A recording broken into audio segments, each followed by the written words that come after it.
We are in the business of making personal products. And we are operating under 4 brands. Photobox, some of you might be users around keeping your memories and sharing those memories through physical products.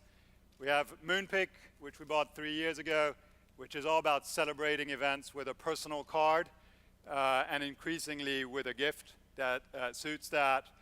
We have also bought Sticky 9, which is a Instagram-based originally service. It's our social printing product. It initially was doing fridge magnets from your Instagram photos, now a much wider range of products. And finally, Paper Shaker, which is our invitation and announcements vertical. All of these products are about sharing emotions, sharing your life, your memories, the same way you're doing it in the digital world, except we're digi-fizzy. We convert this in physical products. So what's the story been?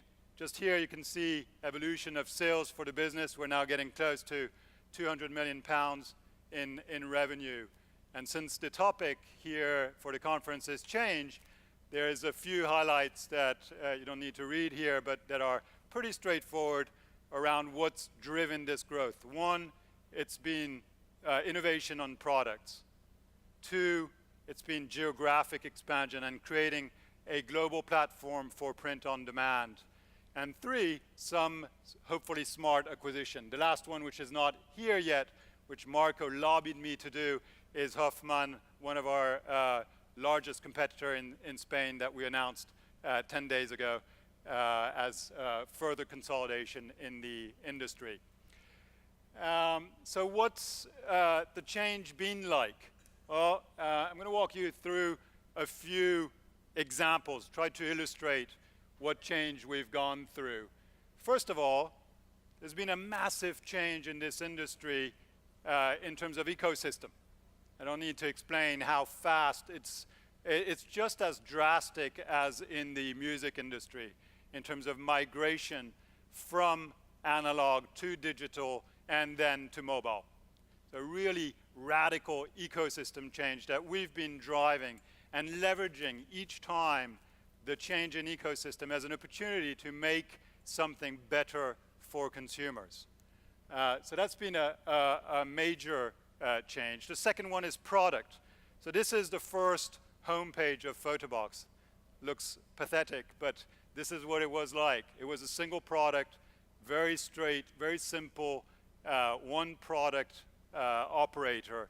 And since then, we've completely moved to a full range of product and choice for consumers. So rapid product innovation throughout our services. That's been exactly the same thing at Moonpig. So for those of you who are familiar with Moonpig from the early days, at least the British people here in this room, the Moonpig used to have just a very simple offering, a few cards, mostly licensed from publishers that you could personalize, change the name, and make something funny with it. In the meantime, the service has changed. We now have kind of more than 11,000 of those designs on the site, but we've also moved to becoming really a gifting specialist. So what we offer is consumers the opportunity to celebrate a birthday or an anniversary, and we celebrate 10 or 12 million of those every year in the UK, with a card, with a personal card that says something about you, that engages with the recipient, but also offering a gift that goes with it, a thoughtful gift.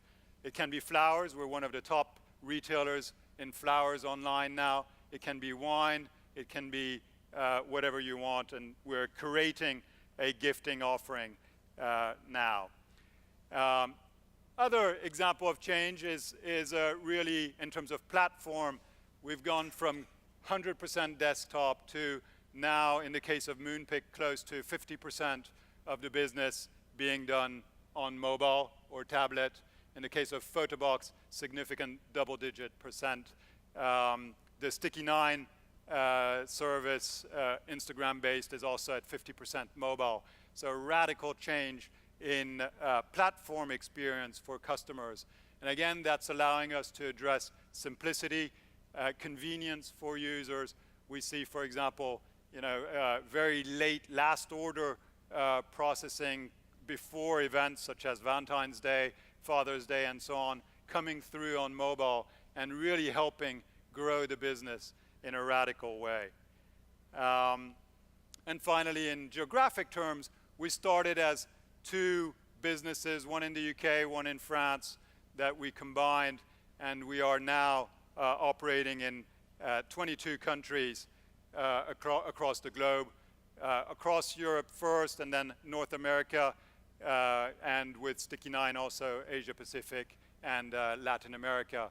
So a lot of change throughout the service in product terms and customer experience.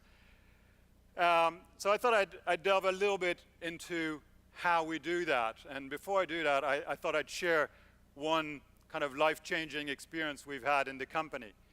On this chart, you can see the growth of the business month by month in 2007 and in 2008. And in 2008, we did a massive change of platform, combining 5 different technology platforms into one. And I'll let you guess when we did it. 1st of May. You can see it here, when the growth plummets, in fact, to negative status on that day. That was the moment where I thought we were all out of business, to be honest.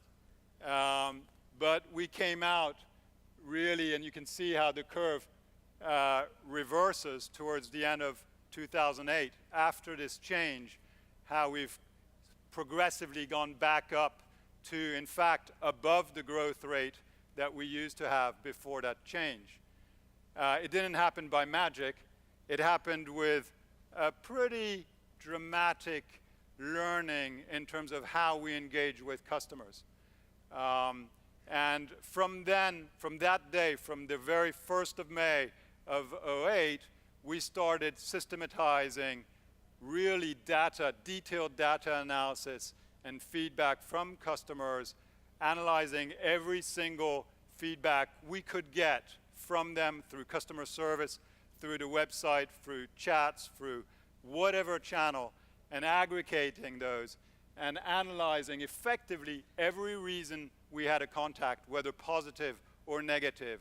And we do that every week, and we do that every week with all the teams, marketing, technology, product, everybody, customer service obviously, everybody in a room every single week, crunching through variances in contact reasons from our customers in order to improve. And that's effectively the story of 2008. Through that process, we started prioritizing, with help from customers, the top reasons, the top issues that we needed to fix on the platform. We delivered those 2 weeks later, and then we took the next 2, delivered them again, and we retained the trust of our customers through that process. And mainly, we made a critical learning around data-driven product improvement, which is still what we're doing, and is helping us drive change in a consumer-centric way. This is a key element of what we've been doing in the last few years. The second piece, I think, next to the consumer centricity as part of the culture in the business, I'd say has been always around ambition. By setting the goalpost, perhaps not at the $1 billion, but close to that in terms of ambition for the business, we've gone back to early stage kind of thinking, for example, with Paper Shaker and Sticky 9, launching an in-house incubator, launching new product verticals, and constantly kind of moving the post on what we wanted to achieve in terms of numbers and growing, on the presumption that we needed scale and we wanted scale for this business. So that's really what I wanted to share today. Very exciting change in our industry. We're consolidating a multi-billion industry. We're the market leader in Europe. We're driving change in terms of product offering and service and platform through a customer-centric and data-driven process, and also a really strong ambition on how we can continue to disrupt this space. Thank you very much.